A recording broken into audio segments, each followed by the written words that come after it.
Salut à tous, bienvenue dans cette nouvelle vidéo intitulée « 5 mauvaises habitudes qui détruisent notre concentration ». Par définition, la concentration est la capacité de focaliser, de maintenir son attention durant une période donnée, définie sur un sujet sans être distrait ou en ignorant tout ce qui se passe autour de vous. Quand j'étais enfant, ma mère avait l'habitude de me dire que Joseph, une personne concentrée, lorsqu'elle étudie, c'est une personne qui est capable de rester focalisée sur son cahier sans être même dérangée ou perturbée par le bruit de la mouche qui tourne autour d'elle. Donc, sur ces paroles, en fait, ma mère était en train de me montrer comment devenir plus concentré. Quelques années plus tard, quand j'ai appris les neurosciences, j'ai vraiment compris ce que ma maman essayait de me dire. Donc, je vais partager ici 5 mauvaises habitudes qui nuisent à notre concentration. La première, c'est le multitâche.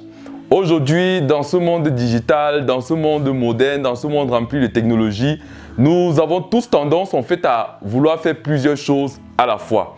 Plusieurs personnes, dans leurs objectifs ou dans leurs projets, voudront en fait les accomplir simultanément avec d'autres choses. Ce qui pourrait être une bonne chose. Mais il est important de préciser que le multitâche n'a pas été conçu en fait pour l'être humain. Le multitâche a été conçu pour les téléphones, pour la technologie, pour les appareils et autre chose. Le multitâche détruit en fait l'attention de l'homme. Lorsque vous faites plusieurs choses à la fois, lorsque vous cherchez à entreprendre ou gérer plusieurs choses à la fois ou en même temps, vous êtes en train d'utiliser en fait ce qu'on appelle le résidu d'attention.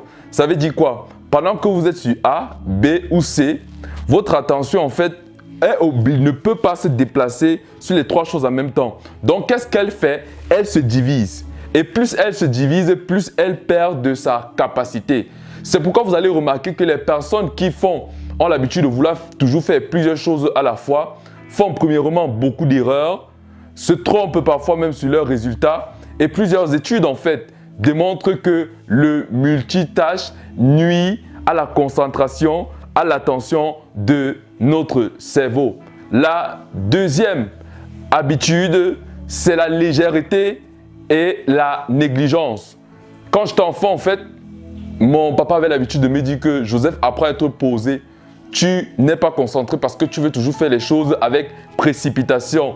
Et ça peut être le cas pour vos enfants, ça peut être le cas pour vous-même à la maison, au bureau ou partout où vous vous trouvez en fait. Vous manquez de concentration parce que vous voulez toujours faire les choses à la hâte. Vous voulez toujours faire les choses de façon plus précipitée que d'habitude.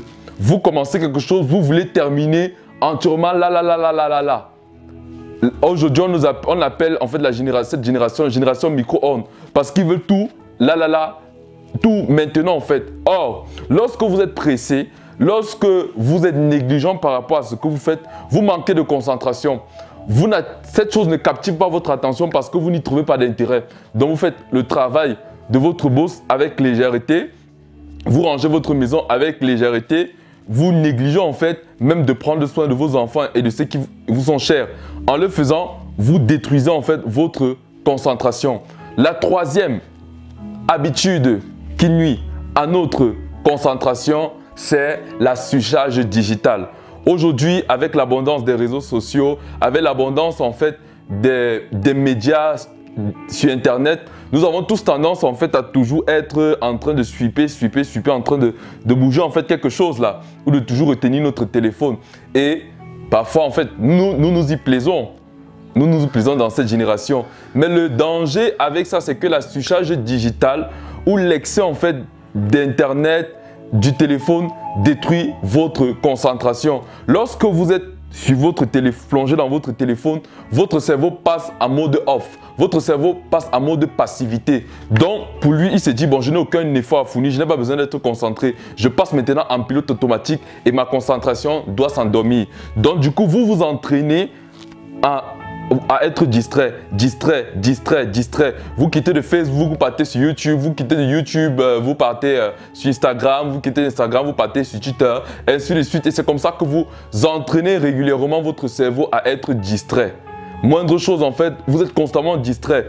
La télévision, les médias, la musique, toujours en fait dans le divertissement. Ce qui pourrait être une bonne chose, mais c'est un danger. Pourquoi? Parce que ça affaiblit votre attention. Vous n'êtes pas en train d'entraîner votre cerveau à être plus concentré, mais vous l'entraînez à être plus distrait. La quatrième habitude qui détruit notre concentration, c'est l'anxiété et l'inquiétude. Lorsque vous êtes inquiet par rapport au passé, lorsque vous êtes anxieux par rapport au futur, votre concentration se divise. Pourquoi? Parce que votre esprit est dans le futur, mais votre corps est dans le présent. Votre cerveau ne sait pas quelle direction prendre. C'est un peu comme si vous voulez prendre une route à gauche, à droite en même temps. Or, c'est impossible. Les personnes qui vivent constamment dans l'anxiété, en fait, entraînent leur attention à être inefficace. Ils gaspillent en fait ce que moi j'appelle l'énergie cérébrale. Ils gaspillent l'énergie cérébrale à repasser, ruminer, retélécharger, remémorer tous les événements en fait douloureux, difficiles dans leur vie. Et lorsque vous vous entraînez en fait à être inquiet, anxieux, vous détruisez votre concentration. Parce que votre concentration en fait est comme une boule de lumière. Plus vous l'envoyez vers ce qui est noir, plus elle deviendra aussi noire. Donc il est important en fait d'être présent. Dans ce que vous faites, soyez présent, soyez ici et maintenant. Je ne peux pas être en train de faire la vidéo et de me demander Joseph, tu vas manger quoi tout à l'heure? Qu'est-ce que tu vas faire tout à l'heure? Non, ça détruit, ça divise mon attention et ça diminue mes performances cognitives. La cinquième qui va beaucoup vous surprendre en fait, c'est la déshydratation. Dans le livre Think Like et Einstein, Penser comme Einstein, l'auteur en fait révèle que 1% de déshydratation diminue 5% de performance cérébrale. Je répète, 1% de déshydratation diminue 5% de performance cérébrale. Lorsque vous n'entraînez pas en fait votre mémoire, lorsque vous n'entraînez pas votre cerveau avec régulièrement de l'eau, celui-ci en fait surchauffe. Il est semblable à un ordinateur qui n'a pas d'aération. À un moment donné, il va surchauffer.